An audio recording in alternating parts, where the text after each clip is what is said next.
Okay, I'm genuinely scared right now, and this is why. I've decided to make a career change for the second time in my life, but this time around, things are a little bit different. You see, the first time I made a career change, I was just a bachelor with hardly any real responsibilities, and there wasn't any real consequences if things didn't work out. But this time around, there's a lot at stake. I'm in my 30s, I have a family that depends on me, I have mortgage payments and other commitments that I have to honor.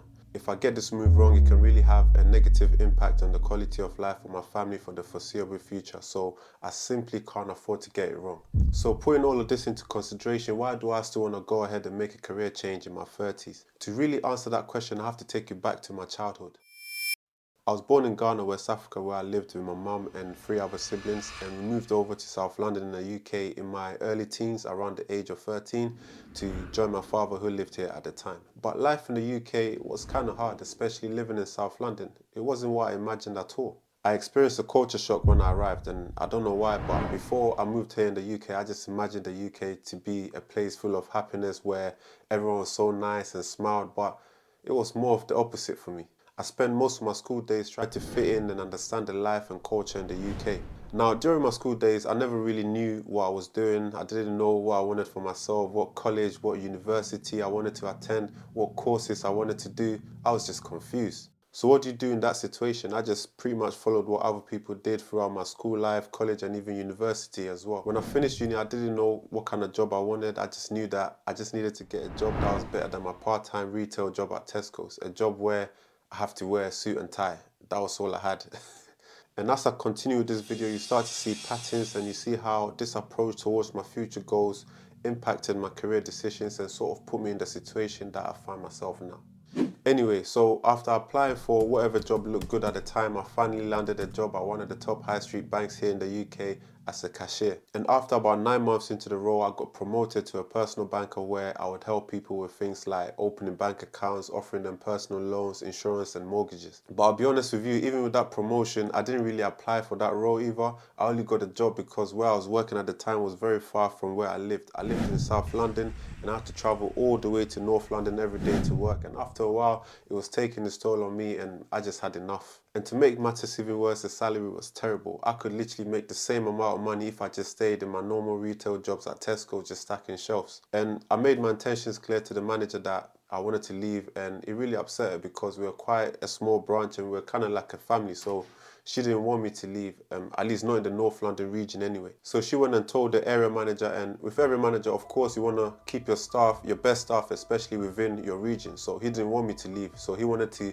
keep me in the North London region. So he offered me a promotion, but the promotion came with a condition. And the condition was not only did I have to stay in North London, but I also had to move to a different branch, which was even further than where I currently was. I was like, wait, what? So the whole point of me wanting to leave was to move closer to where I lived, and now you want me to move even further? Like, that makes no sense. But that's the problem when you go through life without a clear goal. I did not stand on business, and even though it wasn't what I wanted to do, I just said, you know what, at least it's a promotion and I'll be getting paid a little bit more money as well. So as you can imagine, and knowing the kind of person I was at the time, it didn't take me very long to accept that offer. But then guess what, a few months in and I just hated the new branch, and there was just so much pressure to deliver results for such a small salary. So I just applied to a different branch in South London, doing the same role, but the difference was in South London, it just felt like home because it was predominantly black people and I just slotted in perfectly. And again, it was kind of like a small family. But then again, it didn't take me very long to get bored of doing the same thing over and over again. So I wanted to try my luck at something else. So I applied for a job at a different bank, one of the top banks again in the UK. But guess what I was going to do there? Yep, you guessed it, the same thing again. But this time around, it was slightly more money, but the difference in money was nothing to write home about. It was maybe about £1,000 more than what I was earning before. So now do you see the pattern here? The kind of mindset I had at the time. I had zero ambition and I wanted to stay in my comfort zone all the time. I was basically just applying to jobs that I knew I was pretty much going to get, and it made me feel good. And it's actually funny because at the time I actually thought I was growing. I thought I was doing something, but I wasn't really growing and I was just making sideways moves. Now the next part of the story is a very important part as to why I'm making this career change. Oh boy. So as you can imagine by now, I didn't really enjoy what I was doing, and the pressure in the new bank was even much worse than the pressure I was under before. The pressure to deliver results was immense. Even though I didn't really have a goal for my career, I had a few life goals, and one of them was to be able to purchase my own property while I was still in my 20s. I don't know why I wanted to do in my 20s, but that was my goal at the time. And what annoyed me even more is that part of my job role was to be able to help people with mortgages to get on the property ladder, but I could even get one for myself, especially on that type of salary. So after about a year into the new job, I got fed up because I realized that as long as I stayed in that place doing what I'm doing, there's no way I'll be able to achieve my dream of owning my own property. So I decided to leave, but this time around, I was going to do something completely different, seek a new challenge. So I began searching for jobs again, and I realized that I've never really acquired any technical skills. So I was literally just searching for any customer service jobs that paid me more than what I was earning at the time. And that's when I stumbled across my current job role in the railway industry, which was paying me more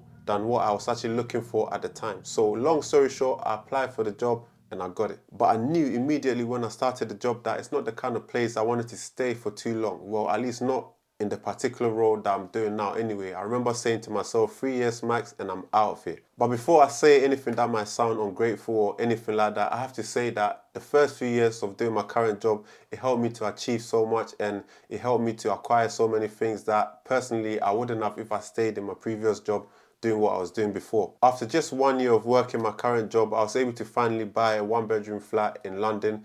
And the following year, I was able to pay for my wedding. I was also able to save over £1,000 a month. I was able to travel more and still save over 50% of my income. And on top of that, if I needed more money, I could even work additional hours. So the first 2-3 years were kind of good for me. But then I didn't realize that slowly I was falling into a trap.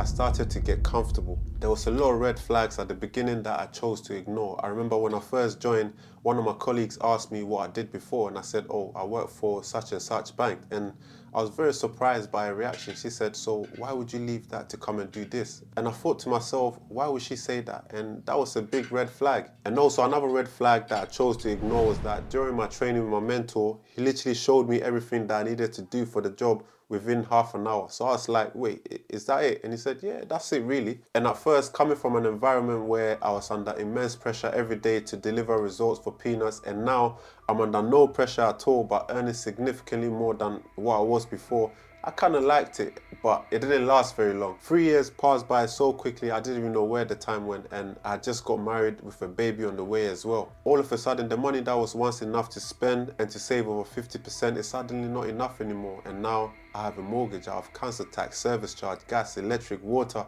I have a wife on maternity leave who's unable to work, and a baby that's due here in a few months. Now all of a sudden the weight of responsibility came down on me like an avalanche. On top of that, I wasn't really enjoying what I was doing anymore because I simply wasn't growing or learning anything new. The shift work was taking its toll on me, work-life balance was non-existent, and also the irregular shift pattern was impacting my family life as well. So it was clear to me that it was time to start looking for a new challenge again. But then out of nowhere, every part of the United Kingdom is now in lockdown, with people being urged to stay at home as the scale of the public health emergency becomes even more daunting. During the pandemic, companies were laying off thousands of workers in an effort to cut costs by downsizing. A lot of them adopted the last in, first out approach, whereby in an event where a company wanted to downsize their workforce, they'll usually get rid of the most junior employees first. This is based on obviously how long you've been with the company, and they try to hold on to the more experienced staff. With all of this in mind, despite the fact that I wanted to seek a new challenge and I was bored of what I was doing,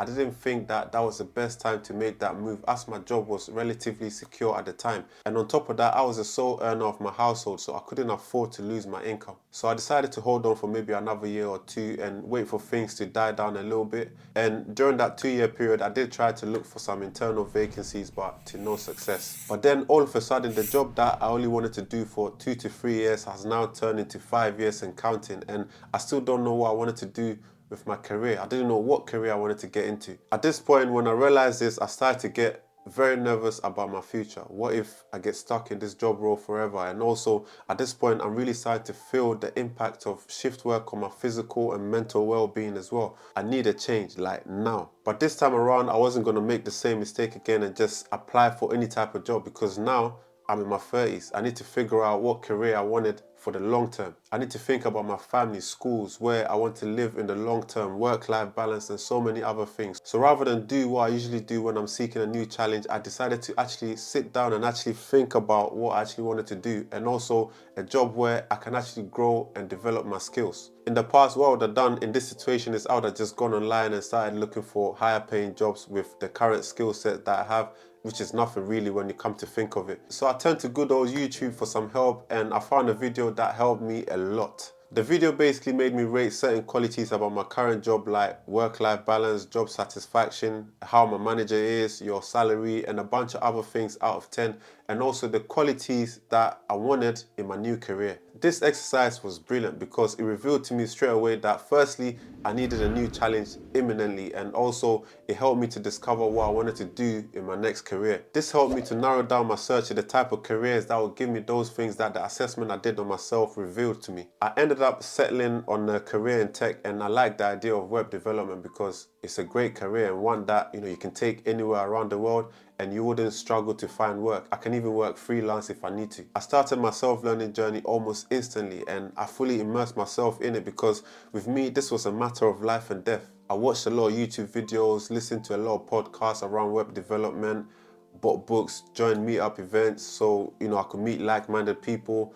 I started to feel like I was a web developer already. And I did this continuously for about 6 months, and then I got a little bit stuck, and it was clear to me that I needed some sort of structure. So I wanted to join some kind of program, but I didn't want to spend a lot of money. In fact, I didn't want to spend no money at all because I'm still paying for my student loan from over a decade ago, and also a lot of people who have paid hefty fees to do a computer science degree or paid for an expensive boot camp all said they kind of regret paying because they felt like they could have got a job if they just self-learned it themselves. I was searching for a lot of tech content on my phone, and I think the algorithm picked up that, okay, this guy is obsessed with tech. And because of this obsession, I got a lot of tailor ads on my phone, especially on Instagram. I kept on seeing these sponsored ads about a free funded government boot camp that kept popping up on my phone, and I decided to look further into it. So I ended up applying for the boot camp, and I got accepted. I was one of about 1,500 people that got accepted out of about 20,000 applicants, so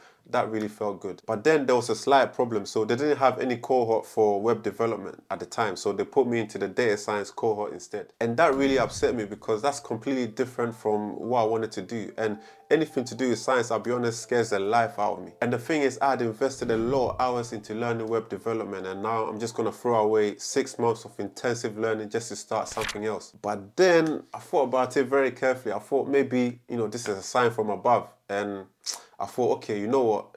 It is free at the end of the day. Plus, maybe it's a sign and I might like it. So I went ahead and did the boot camp, and surprise, surprise, I actually enjoyed it and decided to switch to something data related because, as they say, data is the new oil or is the new gold. And also there's lots of data related jobs everywhere around the world nowadays because lots of data is being collected on a regular basis, and companies are going to need someone to give meaning to all this data. And also I did really well in the boot camp, and I finished with a really good score as well. But then, to be honest with you, I didn't really feel like I was ready for a job in data science yet. So I decided to maybe start off with data analytics first and then slowly work my way to a more complex role as I gained more experience. So after the boot camp, I continued learning and built my skills to the level where I can start applying for jobs, and that's currently where I am at the moment as I'm recording this video. And this leads me to why I'm so scared right now. Okay, so why am I so scared? Where do I even begin? So for starters, there's so many things to consider that I even struggle to sleep sometimes, I'll be honest with you. This period in my life has caused me so much anxiety and stress because it's not as simple as just finding a job and then that's it. This is not like my bachelor days where I didn't have to worry about anyone but myself. This move has a major impact on so many areas of my life. You see, first things first, it's clear that I need a new challenge in my career. Fact, and my current job is draining me physically and mentally, and I'm just not growing. So definitely I need to move on to something else. But then what I've noticed is that a lot of entry level and junior roles actually pay less than my current job. And for my current job, you can actually work additional hours if you wanted to earn more money. And I also get things like free travel on the railway, which is actually a massive savings. I can travel on a lot of the UK train networks for free. Right now, my wife is on maternity leave again, and I'm the sole earner of the household, and I'm already struggling as it is with this current income. In addition to that, I also have a mortgage which will be up for renewal soon, and when the renewal date comes, and if I'm on a lower income, I might not get the best deal, which will mean that I'll be paying a higher mortgage rate than what I already am, which is already too high. And to make matters even worse, we need to move to a bigger place as our current flat cannot sustain us anymore. So do I just wait for our situation to get better and then move, or just risk it all and just make the move? So as you can see, I have like 100 things to consider right now, and I'll actually appreciate a different perspective on this situation from someone on the outside looking in. Like, what would you do if you're in my situation? Let me know in the comment section, because I'm really confused right now. And also, what I've noticed and learned from experience is that a better situation doesn't exist, because I've been waiting a long time and the situation just seems to get more and more difficult. God willing, if I end up being lucky and I finally land an entry-level job, I might still have to get a second job on the side on the weekend or something to sustain us. And also, another thing that scares me a lot that, I don't like to admit, but it's fact, is that, what if I finally land a job and I'm not good enough at the job and they let me go? Imposter syndrome. So every day I'm thinking about all these things, and some days I might find a solution, but then that will block me in this area, and then I'll find another solution, then I'll be like, what about this? And it just runs me wild, and it scares the hell out of me, I must be honest with you. Furthermore, at the time of recording, I think I've applied to probably over 100+ jobs already to no success, and I've received tons of emails starting with the word unfortunately that I really feel deflated at times, I'll be honest. The amount of rejections I've received is just crazy. That's why in the past, like, I will apply to jobs that I knew I was going to get, but this time around, I'm doing something different and the rejections just keep coming every day. Sometimes I'm in a good mood, just enjoying myself, and a rejection will just come in and then just ruins my mood. What keeps me going, however, is that I've heard a lot of stories about people that have also received countless rejections, probably 20 times what I've got, but then they kept on pushing and then finally, had their lucky break. But at the same time, I'm only human. There's so many rejections that one person can take. So as you can see, I'm at a very difficult road at this moment in my life, and I'm definitely scared. I didn't know career change would be this difficult, and I'm gonna go into more detail on why career change in your 30s can be such a difficult thing to do in my next video. So make sure you subscribe for more content around career change and also my journey as an aspiring data analyst. See you in the next one.